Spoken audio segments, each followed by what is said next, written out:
No, I can hear. I'm going to put everybody on mute. Um, okay, here we are. Passover the Marranos. So, as we start this subject, we're just going to first understand what was one of the challenges of converso life.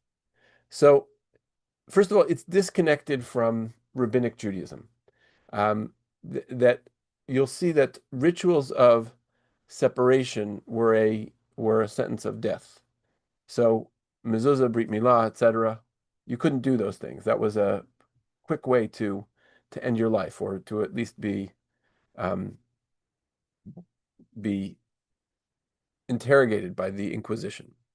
Um, and um, so a lot of their practices centered around the Bible. Um, but why am I choosing this subject? So the reason I'm choosing this subject is because of the following. In your Haggadah, it says, Vayhi Sham Lagoy, that there in Egypt we became a nation. So something very distinct and unique happened to us. We became a nation.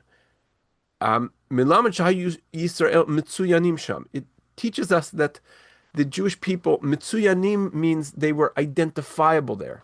You know, when your Hebrew teacher wrote on your test, Mitsuyan, Mitsuyan means excellent. It means it excels. It stands out amongst other things. So Mitsuyanim means that the Jews stood out there. They became distinct in Egypt.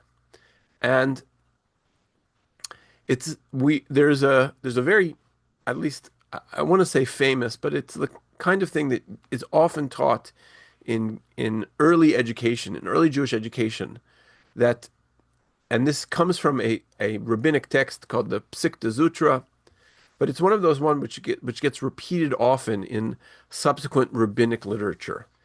And so it says, Davar Acher, Vayu Sham Lagoy, and there they were a nation.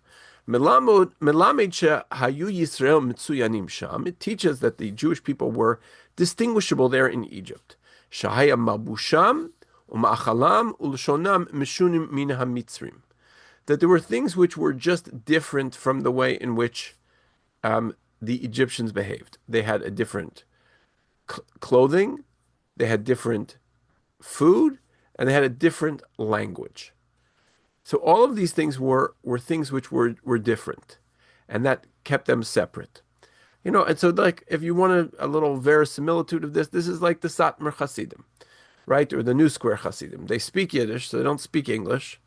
They eat kosher food, and they dress totally different from anyone around them. And then here comes the an additional fact. Msumanim hayu. They were signified. There was a sign on them. V'yod'in shehem goy levadam chaluk min mitzrim. It was very clear that they were just a different people. They were separate from the Egyptians.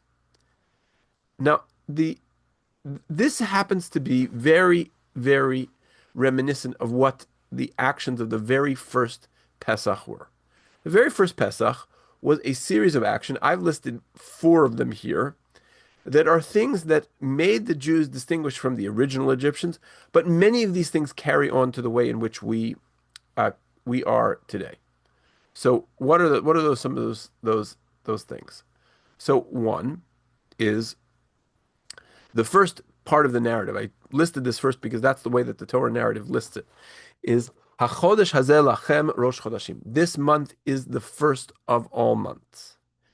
So the Jews had different calendars. That's what the first thing that Moshe and Aaron do is they give the Jews a different calendar. And this sets them apart from the Egyptians in much the same way that a Jew in his first year at Goldman Sachs, or no, I need to pick a more goyish, Morgan Stanley, his first year working at Morgan Stanley, he has to explain to his boss that he has to take off for Shmini Atzeret. And the boss is like, okay, I understood Rosh Hashanah, that's the new year. Yom Kippur, that's the Day of Atonement. Sukkot, that's the day you sit in the huts. What is Shmini Atzeret? And the poor Jew says, I don't know, but I just have to take it off. It's a Yantif, right? You're on a different calendar. You don't keep, if you're the Jewish doctors all work the Christmas shift because because we That's not what we observe. We eat Chinese food on that night. Our calendar is different. It sets us at a different time from everyone else. And has made Jews distinct in many other cultures. The Passover offering. The Passover offering was an Egyptian holy symbol that had to be roasted whole for everyone to see. This bit about one-off solutions that I think that came from the template and I forgot to erase it. But the Passover offering was a way of demonstrating that culturally we do things different than the non-Jews. And this was obviously a very violent one. This one does not have, there are not a lot of things where Jews have to do that sort of in your face to the Christians or to the Muslims or to the Zoroastrians or some other culture. We're not required to burn the Canadian flag. We're not required to stomp on our political leaders in effigy or anything like that. But so the Passover offering doesn't have any modern counterparts. But the blood on the doorpost, that was for sure. You not only are saying I myself stand apart, my household stands apart. I'm going to identify my domicile as a Jewish domicile. And of course, we've preserved that, forever. We have the mezuzah, right? And that I will say that distinguishes the Jewish home eternally. That's always a mark on our home. And then, of course, you have the fact that you have the what the words I want to say are you have the food related issues, right? Which are you can't eat chametz, you have to eat matzah, and I'm going to lump that in as kosher, right? Jews, one of the things which keeps Jews socially distinct is kosher food, right? We cannot go to um, uh, Earl's, we cannot go to White Spot. These are not places where we go. We don't. We Jews are. I should say we aspire to not know what Tim Hortons is, right? This is I find that Kraft Dinner and Tim Hortons are cultural staples of what it means to be Canadian. Poutine, right? Jews don't. If you are a Shomer Kashrut Jew, you don't know what Timbits taste like. You don't know what you won't know Wacky Mac, but you don't know Kraft Dinner, and Swiss Chalet and Earl's and High's and all these places. And if you live in other places, the French Laundry, whatever it is that the high society goes to, you don't go to those. That you eat differently, and eating differently creates a distinct nation. So the what originates in Egypt becomes a very important part of future Jewish identity. Um, but what I want to point out here is that for Marranos, this was all very different, right? Some of the identifying marks, two of which the mezuzah and the brit milah, you can't do those things, and even the calendar. One of the things the Inquisition did is you go up to the city tower and you look out over the houses and you look at whose chimney is not producing smoke on Shabbat morning. And that's how you identify the Jews, right? Because here's the people who are not keeping our calendar. That was a sort of a classic way of doing things. Um, so in order to sort of hide their way of being Jewish, very often the conversos use things that were entirely centered around the Bible. If you are reading remember that the Christian Bible always has the Hebrew Bible in it. And so if you are opening up the Bible, you can hardly be accused of being a Jew if you are reading from the Bible. And we will see that this becomes part of who they are. It becomes part of that identity. But the conversos also develop a whole group of rituals.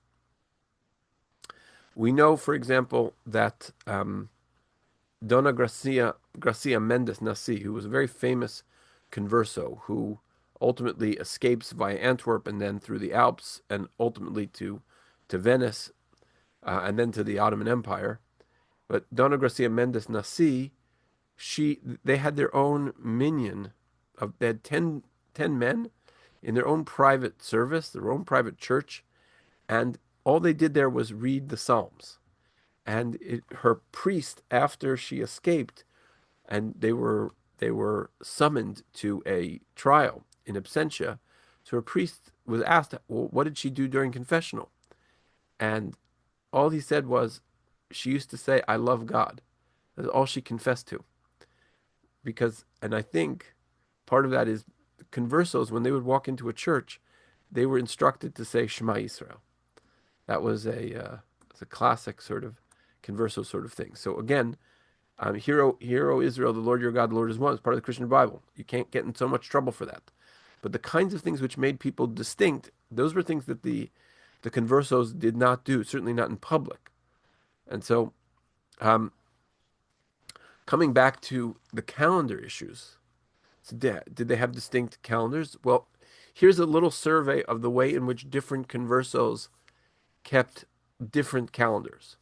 So we have evidence from a Mexican converso. We know these because these were things that all came out through the Inquisition. We have them in the Inquisition files. So some kept the 1st of April because that felt like the right time of Pesach. We have some who kept it in the month of March. Portuguese New Christians, they kept it on what's called Santa Festa on the 14th day of the new moon of March, right? So when the March new moon comes, count 14 days and you're good. Guess what? Is that a reliable? Let me ask you: is that a reliable way to do it? Yeah. How do you know that, Debbie? Well, because it's the 14th of Nisan, so it's 14 days in of the new Okay, month. when's the new moon of March?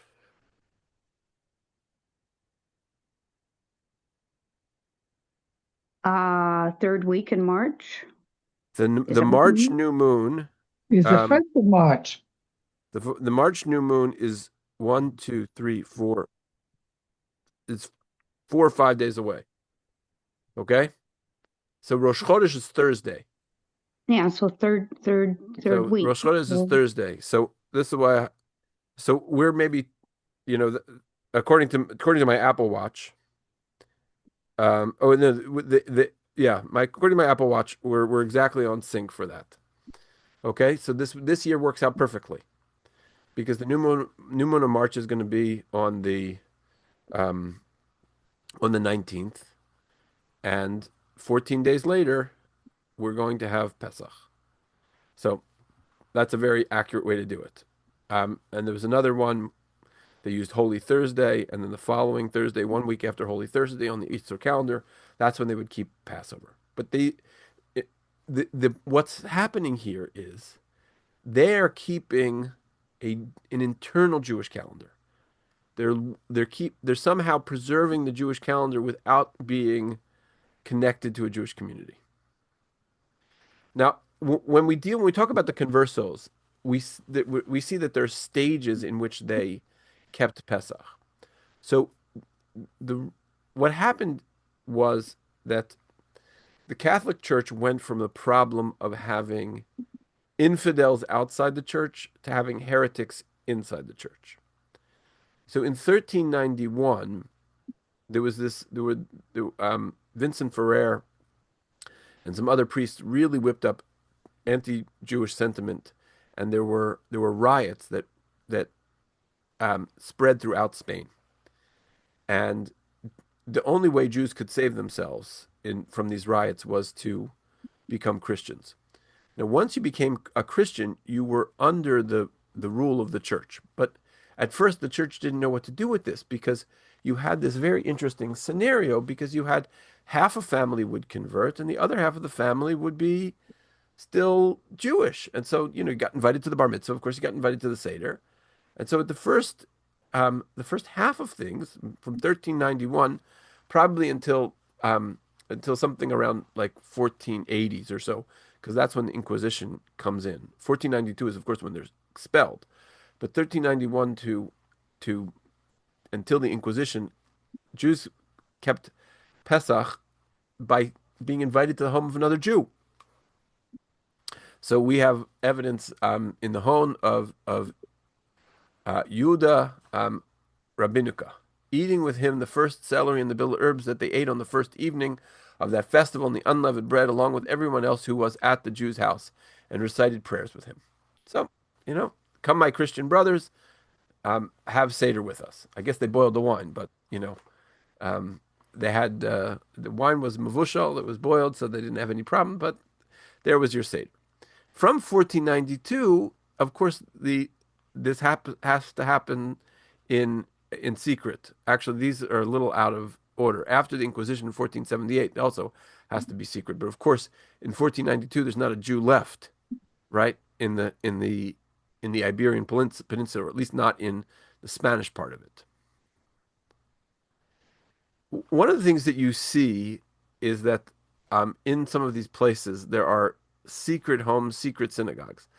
I couldn't find any pictures of these or actual examples that you could visit, but in Amsterdam there's this museum called Our Lord in the Attic, and that was where there's a whole church up in the secret part of the house. So we know that these things happened, and we have evidence that in March of 1500 in Valencia, right, no Jews are live in Spain anymore. Valencia is on the east coast of Spain.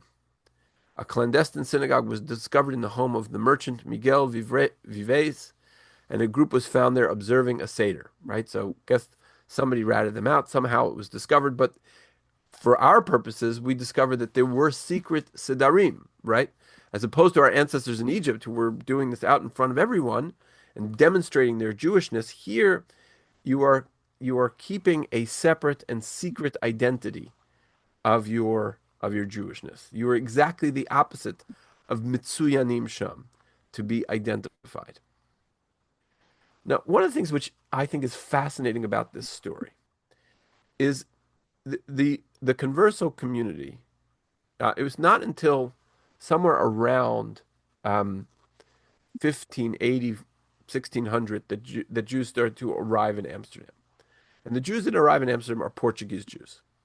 So the Portuguese Jews they're forcibly converted in 1497. So there is 100 years of of just no public Judaism.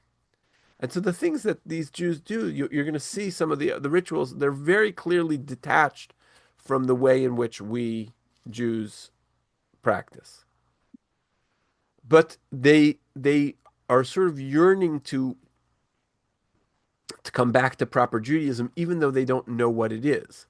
And what you have in the returning converso community is a very interesting sort of synthesis of these difficult their difficult experience, their lack of knowledge of rabbinic Judaism, of halachic Judaism, of Talmudic Judaism, and this very, very strong desire to return.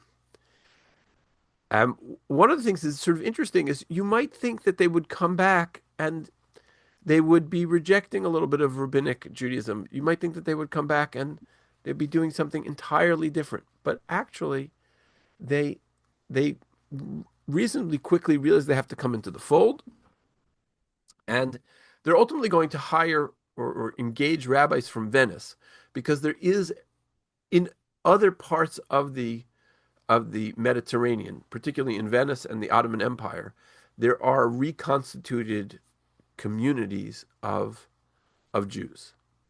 And these are Jews who have survived similar things, whether in Spain or in Portugal, and they've gone and lived there. And because those communities were more organized, there was not a lot of deviation from halacha.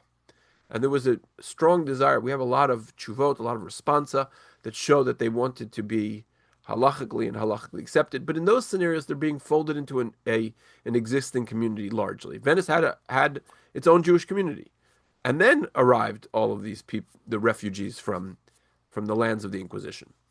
So there is some integration, natural integration there. But Amsterdam is a little bit of a different story. Amsterdam was its own sort of, it was an open book. It didn't have its own community, and they came back and they rebuilt themselves. And what's very interesting is this happens to be the carpet from the floor of the mamad. The mamad is the governing council of this synagogue in Amsterdam. And I don't know if you can see what's on there, um, but that is a phoenix. The story of the Anusim, specifically of Amsterdam, is that they are a people reborn. Right? And they took the symbol of the phoenix because they're reborn out of the ashes of destruction. This is a very important part of who they are and how they see themselves. And this is just sort of one very interesting family, and it sort of shows how the um, the family is integrated. All of these pictures are completely fabricated, and then I got a little sick of trying to produce anything out of AI, and so I took the Vermeer girl with the pearl earring. But has nothing to do with what they actually look like. But this is a real family. This is the real family of Fernão Alvarez Melo. And regrettably, I don't speak any Portuguese and I can barely pronounce it. So there may be people with um, better Portuguese or even perfect Portuguese on this call. Um, but what's interesting about this is um, our hero is going to be this individual, right? What we know about him is he arrives in Amsterdam, and after his very trying experiences with the Inquisition, he has a bit of a religious awakening. Part of that religious awakening, though, one of the ways to understand how these communities are reconnected and come back to a Judaism that's very recognizable is because here you can see his father is arrested by the Inquisition in 1542. And what's his father arrested for? His father is arrested because he says to his son, um, he confessed to telling his children that Jesus was a prophet and not a god. Now, to Jews, that sounds like heresy. Like, why would you tell your kids Jesus is a prophet, right? The Talmud calls him Oto Aish, that man. If you read the Crusader literature, Jews like to call him, the son of an adulterous woman. If you go to certain Yiddish places, they'll call him the mamzer. I mean, there's a lot of derogatory things that Jews have called Jesus, and we can decide whether that's good, bad, callous, or or whatnot. But it's certainly they didn't call him a prophet. So, but this is exactly the sort of the special signature um, is that of Jews that they're trying to create this balance where the children, when they hear Jesus' name, they're not supposed to shudder or recoil. You don't want to give away that maybe you have a different opinion, but at the same time, you need to sort of have a particularly Jewish spin. And so the father confesses to have said this. He also confesses to the fact that when the kids were 8 or 9, they were told that they were Jewish.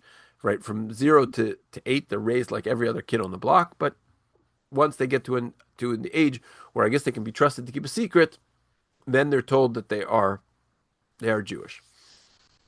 What we know, though, is we know that Fernau's mother dies as a Jew in Tzvat. Now, Tzvat is a place which collects many of the Jews of that time period. Many of them are very famous to this day, right? The Rabbi Yosef Luria, Karo, Rabbi um, Luria.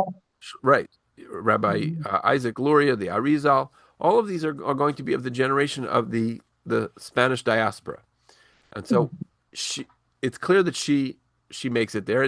So now his mother is a very perfectly standard Orthodox Jew, as we would call it today, right? That's not what they would call it, but she was a Jew who followed the Talmud and the Zohar and all of these rabbinic texts, and she ends up in probably the center of Jewish halachic thought, in her day. Her son, he goes to Amsterdam. He's not going to be one of the ones who's he knows who his mother is. He knows who his father was. They're called Judaizers because they're trying to bring people back to Judaism, but secretly, and it's not really the same form of Judaism. But here he is. You can see he's connected to his mother and father. Um, his uncle and his aunt. So we'll just change the colors so you can. The uncle and the aunt. Um, his uncle dies in auto da fe in Evor 1585. That's not the aunt rather. The uncle dies in is arrested in 1581. Also, in Evora, the so that you can see that the family is already in the crosshairs of the Inquisition because they're very strongly Judaizing.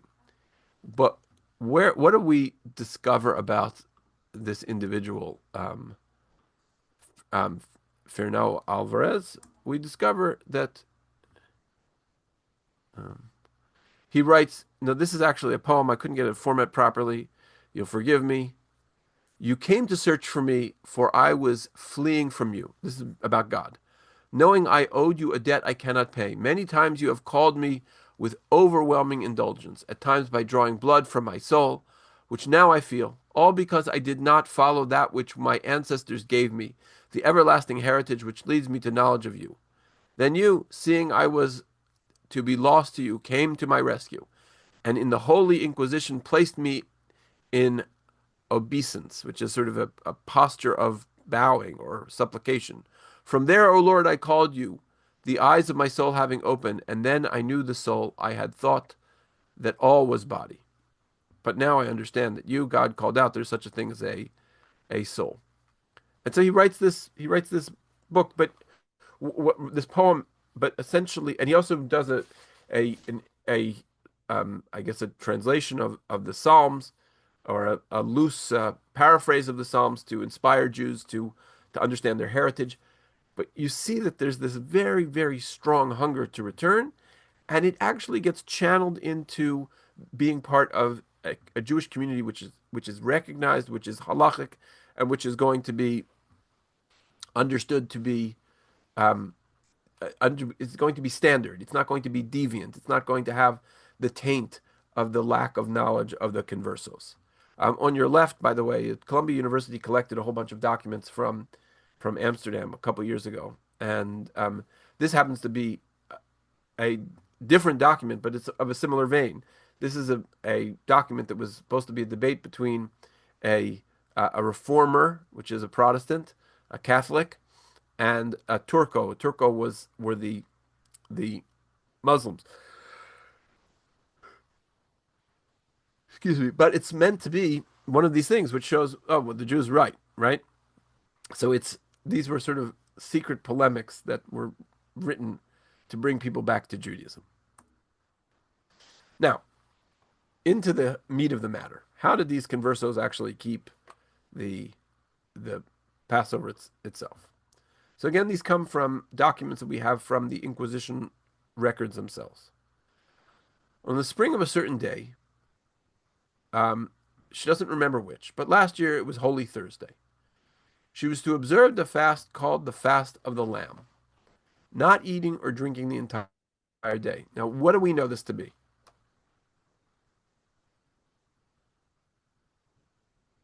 Nobody. Erev What's the Purim. fast?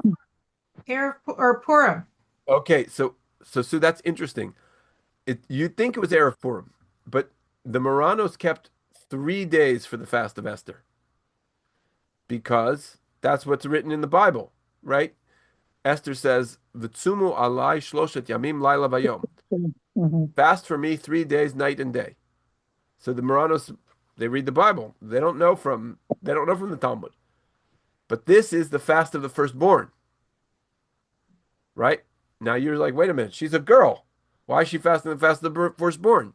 Because, first of all, in rabbinic Judaism, there is also a strain of thought which says that you can see even in the Mishnah Berurah, he says that firstborn women should also possibly fast on the fast of the firstborn because they were also saved for that miracle. So she's fasting the fast of the firstborn.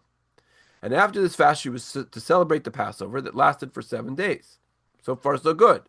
And then she would slaughter a lamb which was to be roasted whole. Wait a minute. We don't do that. But again, I said to you, the way in which They they did. observe the Pesach is Mhm. extremely biblical, right? They're going to take the instructions that come in the Chumash. So she's roasting a whole lamb. and she invites her relatives to feast, and then the bones were burned, which commemorated the sacrifice of the law of Moses. And on those 7 days she had to eat unleavened bread, nor could she have any leaven in the house. And what did she do? She would take a brick, I guess, and put it in her oven or put it on top of a fire, and she would make flat cakes on a brick. I'm Mm. not sure the badats would eat them. I'm not sure, like, that your Chabad neighbor would eat those things and say they're kosher lepesach, but they're probably pretty close, right? She takes a new brick and heats it up. I don't know what her kneading techniques were, whether she followed all of we don't know all of that, but it would seem that she was getting pretty close and cooked them on the fire, and these were to be distributed amongst her relatives. So you see that there's a certain amount of risk here, but she's keeping it as best she can. Um, and we also see from other. This is recorded in a Mexican auto de fe, 1649. So 1649, um, you're more than 150 years after the original expulsion. Spain is a Spanish territory, and so we assume that those would have been Spanish Jews and not Portuguese Jews who went there. And she told her grandson to remain reclining and keep his head covered, and not to eat any other bread during those days. So you see that there's this very fuzzy transmission. It's not all there. So, but they knew that the mitzvah was to tell the story. They knew that there was this idea of the Seder, and they knew that the central mitzvah was telling the story. So what were they doing? So there are different things that come out of different sections of the Auto de Fe. They would recite the Song of Moses, right? The Az Yashir. That was something that they would incorporate. Sure. Sure, They would also yeah. reenact the Exodus story, right? Which is something we largely do in our seders. Maybe we should do more of that. Maybe that would make our seder a little bit more authentic. But that certainly has very, very traditional roots. Um, and this one I think is just sort of it speaks to the whole picture. They they have to observe the seder in Christian clothing. And so how do you observe the Seder in Christian clothing? You're reading the Vulgate. You're telling the story of the Exodus from the Latin version of the Bible, right? The way the Bible as it would have been read in the Catholic Church. You can feel the sharpness of the irony, right? When we go back to that original idea of Mitsuyanim Sham, that the Jews had their own language, right? Is there any language which is less Jewish than Latin, right? You can see that there's this fascinating inversion of Mitsuyanim, but yet at the same time, even though they're doing their Seder in the language of the church, you can see that they are still working on this idea of being internally Mitsuyanim, right? To give sort of maybe the opposite version of that. This is a dangerous example, but I'll leave it out there for you to think about. The people who conducted the Seder in the Columbia University encampment, protesting the Israeli actions against Hamas, right? So that Seder may have been, had fantastic Hebrew, but there was this sense, at least in my opinion, that they were conforming to the philosophical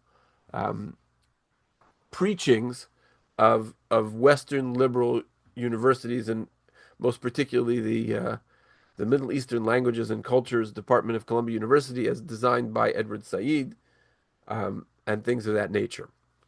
And so one is a Seder in the right language trying to conform, and one is a Seder in the wrong language, but trying to remain separate. And so you see this very, very different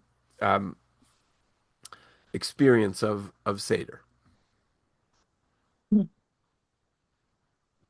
Now, this is a Diego Mora of Quintar de la Orden. In 1589, he's accused of reciting Seder in boots and a staff standing. Now, why Mhm. would you do that? And the answer is that it is a direct embodiment of the verse in Exodus 12:11. Yeah, V'kacha but the tochlu food. oto. This is Mhm. how you should eat your The food Pesach. from the room, the Matnechem food. chagurim. Your loins are girded. You're wearing your belt. Na'alechem beraglechem. Your sandals on your feet. He obviously took boots. Makachem beyedchem. Right, and your walking That was stick that. is in your hand. You shall eat it in haste. It is a Passover to God. See, he doesn't know. He doesn't know about reclining. He doesn't know Haseba. He doesn't know the Ravya and the Machaber. He doesn't know all of these different rabbinic opinions. But what he knows, he can read the Bible, and the Bible says this is how you eat your Pesach.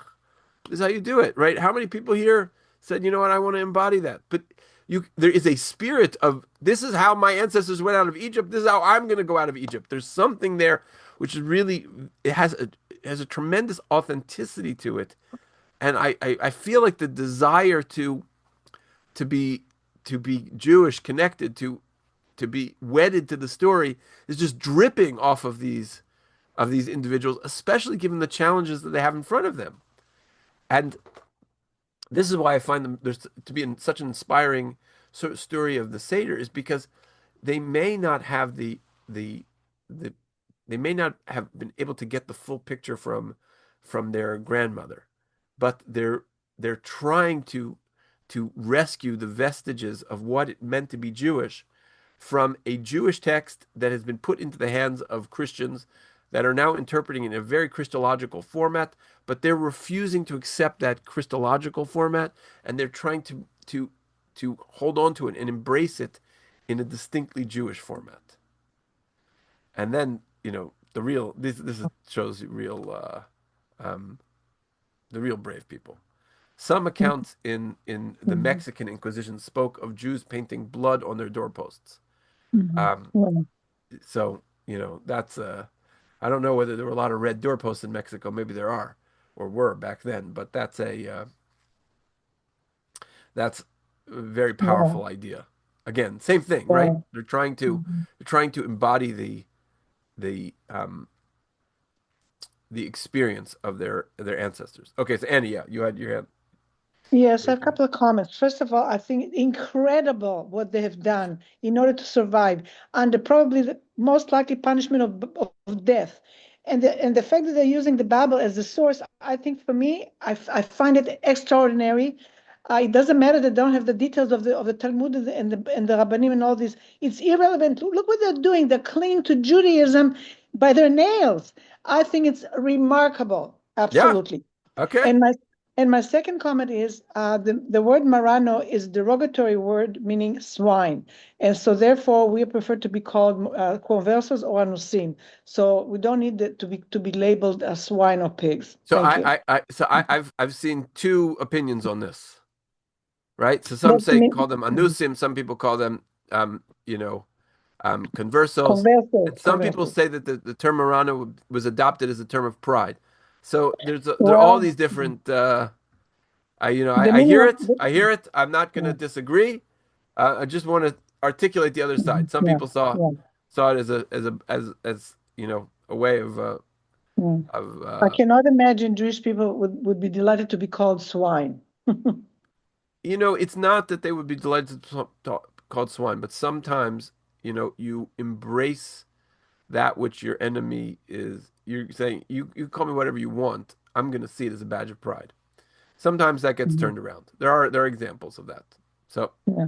Tov. Mm. I just want to show you though that how the rabbinic world in a way understood this. Not these particular rituals. They may not have known too much about it.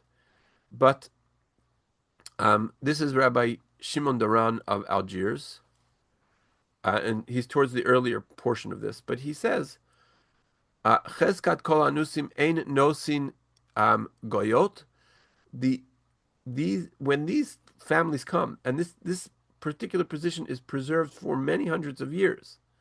When they come back to the Jewish community, Well, how am I supposed to know you're Jewish, right?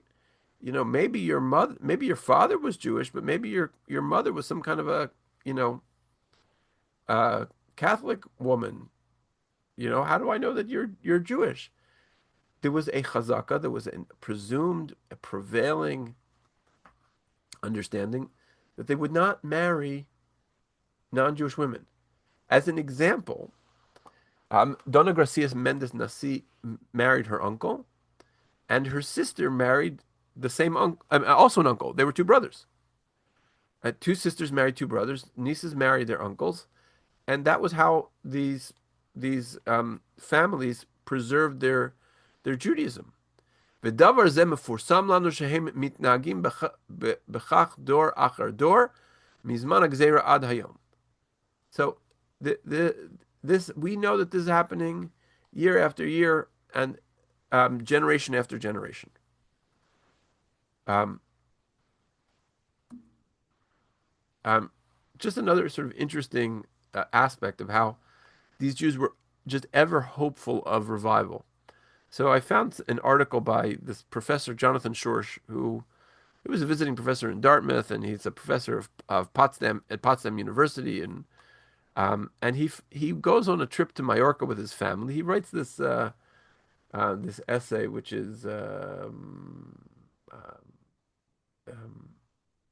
the name of the essay? It is um, that's not the one I want. A Passover in Mallorca is what it's called. And so he goes and he finds on the north side of the island of Mallorca. So this Mallorca is this is island off of Spain. It's even further east of Valencia, and so in this island of Mallorca, um, he finds in the monastery there was a 17th century Seder plate that was brought from Italy, and it was discovered when this group of Jews were secretly celebrating Yom Kippur. But the fact that they somehow kept in touch with an Italian Jew, and that he was able to bring them over a Seder plate, he smuggled this contraband Seder plate in there. It means that even though they couldn't, it was difficult to get out. It was difficult to get to the Jewish community. They still had a a very strong desire to continue to connect to their Judaism. Hmm. And so these are just um, some of the different sources, the manuscripts of the Inquisition, of different sources. Some of these individuals kept autobiographies from which we know that they how they practiced. So, and just lastly, Oh, they had this mhm. was all these different names that they use. Loyudas de Pascua, um, um, um, Beautiful. Fiesta Pascua. The interesting thing is in most other languages, the word for Easter and the word for Passover are the same. So it's only in English that you have this name Passover.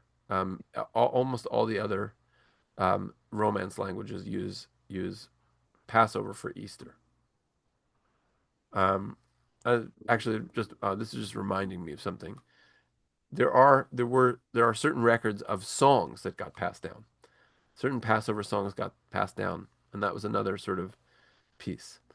But I think where this is um, maybe most interesting for us is back to this idea that there are certain things that make a nation, and there's certain things which make us distinct.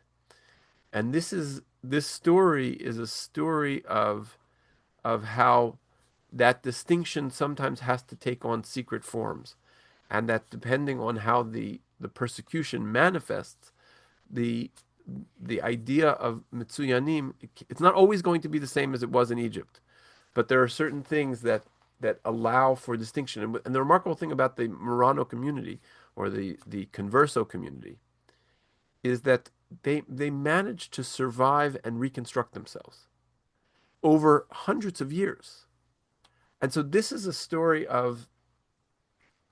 Jewish survival. And so when we tell the story of other satyrs, and we tell the story of Rebbe Eliezer and Rebbe Eliezer ben Azariah and their seder and how they anticipated redemption, this is a story of a group of people who really anticipating redemption. And for them, redemption is as simple as reuniting with um, the Jewish people, coming back to the fold and being able to express their Judaism fully. And many of them really, really underwent tremendous sacrifice in order to be able to get there. So I hope that also inspires us, that our sense of mitsuyanim, that we have to be a nation with a particularly distinct sense. We need it both on the inside and the outside. They reinforce each other. So with that, I don't know, questions, comments, thoughts? I just have another thought. This is exactly what Bilam says. The nation of Israel shall dwell alone and will not have any consideration of the goyim. Am levadad yishkon. בדיוק, loosely Vagoyim translated, lo yitchashav. לא התחשב, בדיוק. So here it is. Okay. Yep. Baruch Hashem. Okay. Thank you all for joining. Thanks. Thank תודה you, רבה. Rabbi. תודה רבה. Bye. It was great. Thank you very much. Thank Rabbi. you. Bye. Thank you.